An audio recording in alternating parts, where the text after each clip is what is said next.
안녕하세요, 꽃대감입니다. 꽃의 암술과 수술이 길게 뻗쳐나오고 꽃잎을 완전히 뒤로 말아 젖혔습니다. 꽃술이 쭉 뻗어나온 모습도 아름답고 꽃잎을 뒤로 완전히 말아 젖힌 모양도 검정 깨무늬 비단 보따리를 쌓아놓은 듯한 신비스러운 꽃 참나리. 이 시간에는 화려한 꽃 모양으로 여름 화단의 여왕이라 할 수 있는 우리 전통꽃 참나리에 대한 영상을 준비했습니다. 화단에 군데군데 여기저기 두세 포기씩 꽃을 피워 다른 꽃들과 여름 화단의 향연을 펼치고 있습니다. 지난달에 일찍 피는 나리를 중심으로 영상을 보여드렸지만 나리꽃은 종류도 많고 꽃의 모양도 다양합니다. 그 중에서 우리가 가장 잘 알고 많이 보아온 친숙한 나리는 바로 참나리입니다. 식물의 이름 앞에 참이라는 글자가 들어가는 것은 대부분 그 종에서 가장 으뜸이거나 대표하는 종으로 취급되는 것이 일반적입니다. 그러니까 여러 가지 나리 중에서 참나리가 최고라는 의미죠. 참나리는 식용이나 약용으로 이용하려고 일부러 재배할 만큼 유용한 자원식물이었던 것으로 전해지고 있습니다.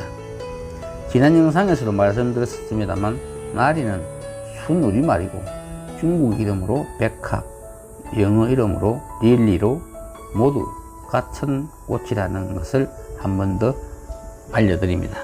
참나리는 백합과의 여러 살이 알뿌리 식물입니다.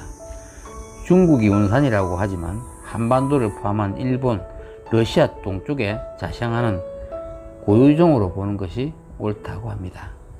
사람이 접근하기 어려운 산지, 계곡, 바위 틈바구니에서 자연적으로 번식하여 뿌리를 내리고 사는 개체들이 많이 발견되기 때문입니다. 우리나라에서는 주로 산간지대의 암벽이나 제방, 겨울 근처 양지 바른 곳에서 자라는 것을 흔히 볼 수 있는 꽃으로 요즘은 관상용으로도 많이 재배하는 꽃으로 대접받는 꽃이죠. 참나리의 다른 이름으로는 나리, 알나리, 당개나리, 야백합, 호피백합, 고랑나리, 근단이라고도 하며 중국명인 백합으로 많이 불립니다. 참나리의 꽃말은 깨끗한 마음이라고 전해지고 있습니다. 줄기의 높이는 1 내지 2m로 나리 종류 가운데 2m까지 자라는 매우 큰 종에 속합니다. 참나리의 비늘 줄기는 흰색이고 지름이 5 내지 8cm의 둥근 모양이며 밑에서 뿌리가 나옵니다. 한 뿌리를 캐봤습니다. 한번 보실까요? 꼭 물고기 비늘처럼 생긴 것으로 여러 겹으로 쌓여 있습니다. 이것을 보고 중국 사람들이 100개의 비늘이 합쳐져 있다고 백합이라고 부르게 된 것이랍니다. 줄기 꼭대기 부분에서 가지를 쳐 원줄기와 가지 끝에 꽃이 달리는데 꽃은 7월에서 8월에 피고 노란빛이 도는 붉은색 바탕에 검은빛이 도는 자주색 점이 많이 찍혀 있으며 지름이 10 내지 12cm이고 4개 내지 20개가 밑을 향하여 달립니다. 꽃잎 조각은 6개이고 뒤로 심하게 말립니다. 말린 모습을 위에서 보면 꼭 비단 보자기로 무엇을 쌓아놓은 듯이 신비로운 모양입니다. 한번 보실까요? 참 신비롭고 고급스럽죠. 잎과 줄기 사이에 짙은 갈색의 살룬, 즉 주화가 달리는 것이 특징입니다. 백합 중에서 주화가 달리는 것은 유일하게 참나리밖에 없습니다. 참나리는 씨앗을 맺지 못합니다. 그래서 참나리의 번식은 줄기와 잎 사이에서 달린 검은색 살룬, 즉 주화를 이용하거나 알뿌리의 비늘줄기, 즉 인편을 이용합니다. 주화는 여름이나 가을에 뿌리거나 냉장고에 저장하다가 이른 봄에 화단에 뿌리면 됩니다. 주화는 꽃이 피기 전에 만들어져 꽃이 필 무렵에 성숙하여 땅에 떨어져 발화하여 자연 번식을 잘하는 꽃이죠. 주화는 비탈진 꽃을 굴러 퍼질 수 있도록 둥글고 매끄럽게 생겼습니다. 떨어져 나온 구슬눈이 떼굴떼굴 굴러가다가 틈새에 처박히면 이듬해 발을하게 되는데, 참나리는 돌 틈, 바위 틈에 살지만 그 돌과 바위가 자주 움직이는 곳에서는 절대로 살지 않는다고 합니다.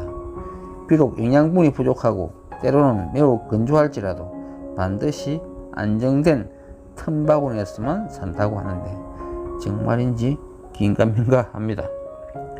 주화로 번식시키려면 주화를 따서 10cm 정도 간격으로 심고 1cm 정도 덮어주면 잘 발아 합니다. 주화를 심고 2-3년쯤 지나면 탐스러운 꽃이 많이 핍니다. 주의할 것은 주화는 구한적시 심는 것이 좋습니다. 말라버리면 쓰지 못합니다. 여름이나 가을에 심으면 이듬해 봄에 싹을 틔웁니다. 비늘줄기 번식은 비늘줄기를 하나씩 떼어서 묻어두면 새싹이 올라옵니다.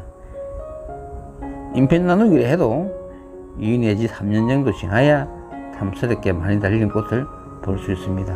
그리고 계속 기르다 보면 땅속의 비늘줄기가 비대해져서 줄기 수가 늘어납니다. 이 늘어난 줄기를 포기 나누기해서 번식시켜도 됩니다. 이때에는 그 해에 꽃을 볼 수가 있습니다. 파종 후 봄에 새싹으로 첫에 올라오는 참나리는 아주 약해서 잡초의 세력에 침범당하지 않도록 잡초 관리를 잘 해주는 것이 중요합니다. 2년째 되는 해 봄에 옮겨 심기 하고 거름을 주면 튼튼하게 자라기 시작합니다. 비옥한 토양에서 길러야 잘 자라지만 돌틈, 바위 틈에서도 꽃을 피울 만큼 척박한 땅에서도 자라기 때문에 토양은 가리지 않습니다. 특별히 거름을 요구하지 않지만 크게 키우려면 퇴비를 계속 주면 크고 튼튼하게 키울 수 있겠지요. 주의할 것은 배수가 잘 되는 땅에 심어야 합니다. 물이 고이지 않아야 알뿌리가 썩지 않기 때문입니다. 참나리의 특징을 간단히 요약해보면 나리 중에서 유일하게 주화가 열리고 씨앗 번식 대신 영양 번식, 즉 주화로 번식하면서도 번식력이 강합니다. 그리고 습한 땅만 아니면 토양을 가리지 않고 척박한 땅에서도 자라는 강한 생명력, 특별히 퇴비를 요구하지 않고 가뭄이나 더위에 강합니다. 키가 크지만 줄기가 강해서 웬만한 강한 바람이 불어도 부러지지 않습니다. 그리고 식용, 약용으로 재배되어 유용하게 이용되면서 관상용으로도 우수한 운의 식물로 취급받는 꽃이죠.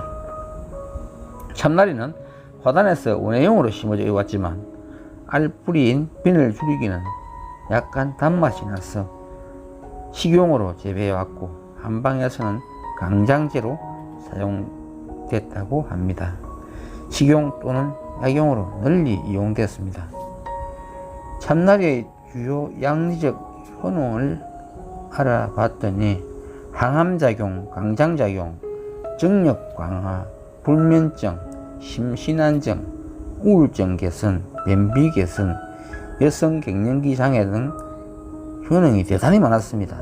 일일이 다 말씀드리기 어려울 정도라서 관심이 있으신 분은 참나리의 효능 부분에 대해 별도로 알아보시고 이용 방법 등을 확인하셔서 이용하시기 바랍니다. 여름 하단의 요정 같은 꽃 참나리에 대해 준비한 영상은 여기까지입니다. 시청해 주셔서 감사합니다.